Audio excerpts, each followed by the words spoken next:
WAOH is brought to you in part by Ohio's #1 trusted real estate team, The Young Team, online at theyoungteam.com.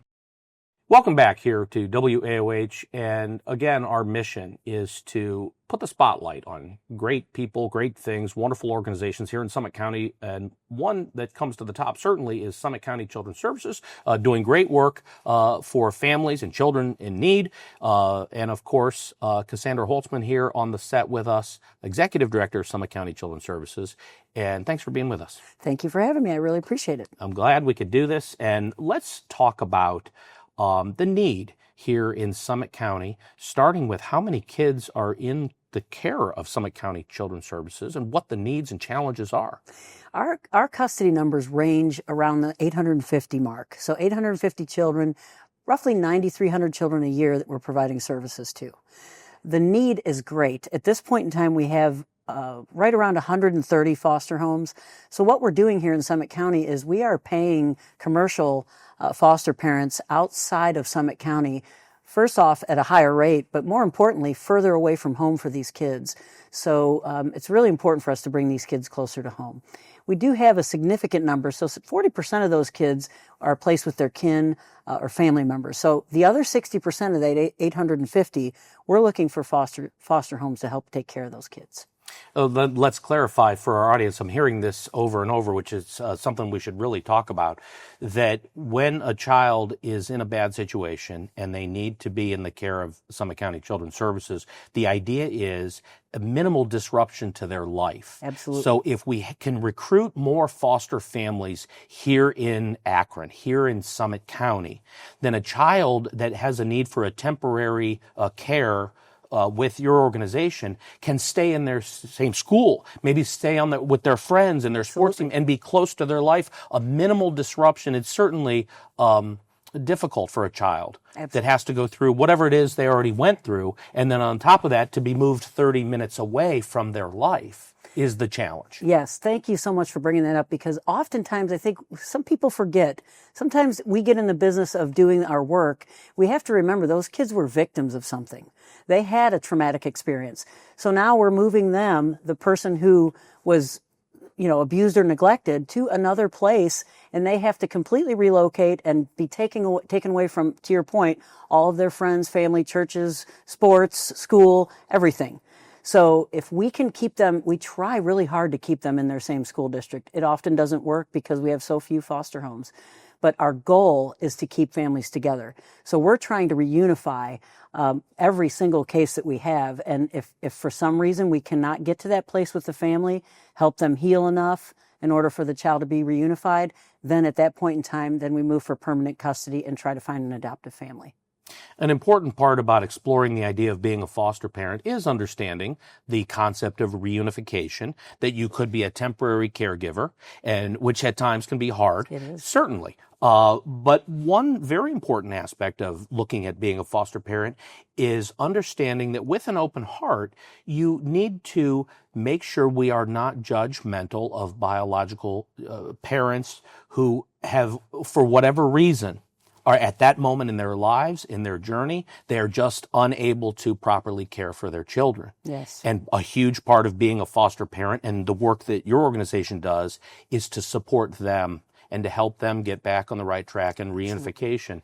So to look at being a foster parent means, in a way, looking at the whole picture and taking in a child, but understanding that they're being removed from their biological parents. We also need to help the biological parents. Absolutely. And how does that balance? Boy, that is a really hard thing for foster parents. And I think if they go into it with the right knowledge and training and understanding and leaning on their fellow foster parents, because we say, we want you to love our kids, but don't love them too much because we might have to reunify. So I think it's really important for them to know going into that, because it can be painful. The child reunifies and you think they're going to stay in your home. You get attached to them. I think that's really hard. And the other part of that is just knowing that you may or you may not work with the biological family. Some foster parents prefer to do that. Other foster parents would rather not do that.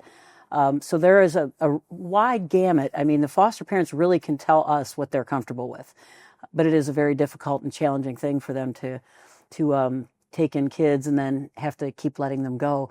But I try to remind foster parents, that's a big win. That's a success. That's where you've done what a foster parent should be doing. So in our family growing up, we have a very special aunt who's like a second mother to all of us, and she was my mom's respite care. yeah, And still to this day. But the idea is that to be respite care or to be a temporary caregiver, the idea of it takes a village. it does. It does. And some of the things we're talking about now more with our foster families or potential foster families, is you can try respite care out. You provide respite care the weekends, maybe in the evenings at some point. I was just talking to a foster parent today that was saying, we're so excited we get 3 hours alone together.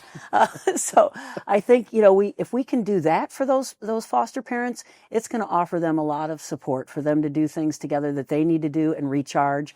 That's another way to get involved. We have care communities, and those care communities are just forming now, but they're really doing a lot of work in terms of, bringing a meal to the home, reading books to the kids, going to the baseball games or sporting events to give the foster parents a little breather. So there's a lot of ways people can jump in and help and see what it's like before they become a full-fledged foster parent too. You always think about all of those who played a role in our upbringing. When you think about that favorite teacher that you remember from grade school, Yeah. or maybe somebody had a coach that even into adulthood you stay in touch with, that to the idea of being a foster parent, you think of yourself as, look back at your childhood, at all the people beyond your biological parents that had a role in your upbringing, and biological parents could make an impact on a child's life even if it were a 3 to 6 month placement. Absolutely. Absolutely. And when you think about what you just said, you said it takes a village really.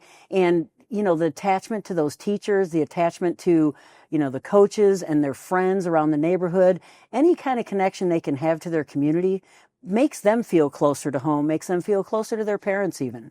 And so it's easier for a child, I believe, to process that and to be able to improve their own mental and physical health as well. So the foster parents are key in that process and bringing those things together for that child. Could we dispel some of the myths or some of the attitude that might exist about what could be perceived as the failure of a biological parent? Yeah. That any one of us could come upon a job loss or an illness or a financial problem, or any one of us could be in an issue with addiction, where we simply at that moment in our time, we are unable to care for our children, but that doesn't make us bad people. Absolutely. And so the foster families, people looking at being, need to understand the idea of the case plan and the services that Children's Services provides to biological parents at the same time that we're taking care of kids. Thank you for bringing that up, because I think that's really important for people to know. The primary work our first responders are doing, first they're out there and they're, obviously assessing the safety of a child. But once it's determined that the child cannot remain in their home and we're seeking foster families, simultaneously, while one of our departments are doing that, they're trying to find the right foster family for this child, we have caseworkers who are working together to build a case plan that says whatever the need might be for that family, we're trying to help them address that. So I always tell the caseworkers, they're really like the middle of a wheel, and all of this information is coming in from all directions where they can pull in resources for that family that might help with one thing or another that they need in order to help them heal. So you're right. We're seeing people at sometimes their worst. We have to remember, again, to your point, any one of us could have any of these things happen to us. Most people that you talk to have someone in their family who has some sort of addiction that they're dealing with. So it's everywhere. It's prevalent. And so people are struggling. So what we're trying to do is help them get back on their feet while our foster parents are taking good care of those kids. And they do a really good job at letting them know, and speaking highly of their parents and saying, they're working to get better. However foster parents communicate that, it helps the child so much to be able to accept where they're at in that place. And then when it's time for reunification, we often hear years later, they're still connecting with the foster parents. The parents are connecting with the foster parents because they learned a lot through the process. So it's really a beautiful thing.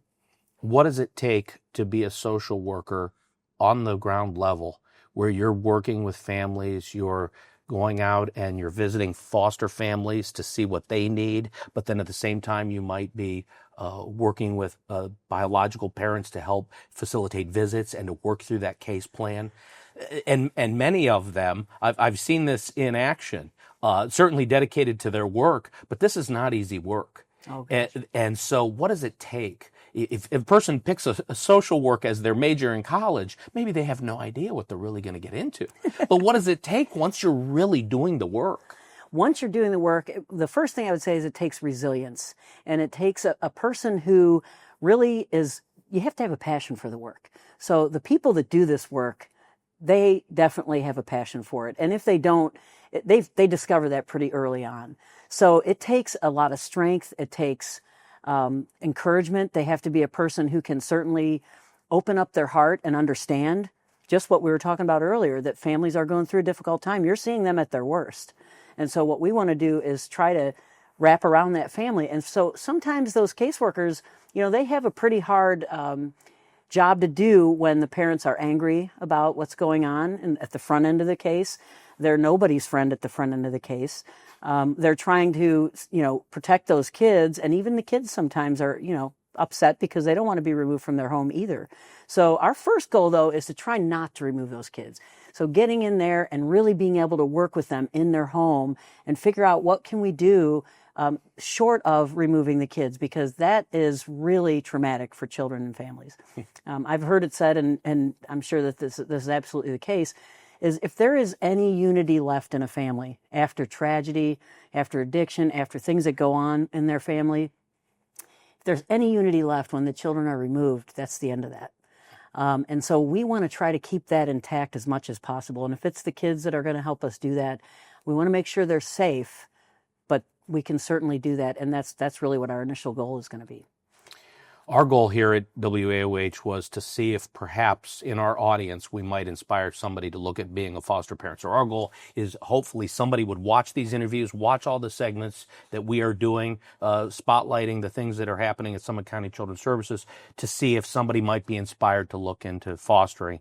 And the second side benefit might be is to help the community understand all of the different things that your organization is doing, yes. Not just working with kids that are in need, but the full picture, yes. Of what it takes to be a social worker, what it takes for your whole organization to work. The resources you provide are amazing, mm-hmm. to help maybe change what people's perception is about the work that you do. Absolutely. And one of the things I would say is, you asked what the most important thing was, I think resilience, but you have to have a 4-year degree in social work. To be able to do this. So social work or a related field, family studies, those sorts of things. We have psychology majors, criminal justice majors. And then you have to have the passion for the work. But really, when you're speaking about that, what our agency does, we don't have social workers that do all of those things. We have some that have done all of those things, but we have our intake workers, who I often refer to as our first responders, because they're the ones out there. They're often out there with law enforcement. They're out there knocking on the door at all hours of the day or night, depending on when that report comes in. So last year, I believe we had 9,119 calls or something, some level of calls like that. So there's a lot of calls that we go out on. And so those people are handling that. Once that initial emergency is dealt with, then, they may stay only in service for 45, 60 days, and we may already have helped the family resolve those issues. If the case needs to go on further, it's going to go into protective services. And those services are going to be a little more long-term, like with addiction cases and other cases that require more attention and more time for the family to be able to heal. So during that time period, that protective caseworker is taking that case over. And then once we get to a point where, okay, we think we're going to be able to reunify, that protective worker is reunifying with the family. Sometimes the initial intake worker will be involved with that just to be a part of it, if they are able to work that into their schedule.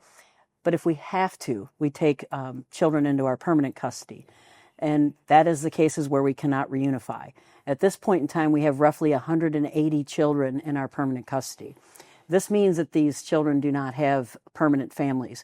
Now, of those, the good news is, depending on how you look at it, we have 63 of those kids, I believe is the number at the moment, where those kids we do not have permanency plans for. So we haven't been able to find foster or adoptive homes for them. Most of them are youth, but we do have a couple that are 10, 11 years old. So really what's going on there is we have another team of social workers who are trying to find adoptive families for those kids. And we work with various organizations throughout the country in order to try to match those kids with somebody who might be willing to adopt.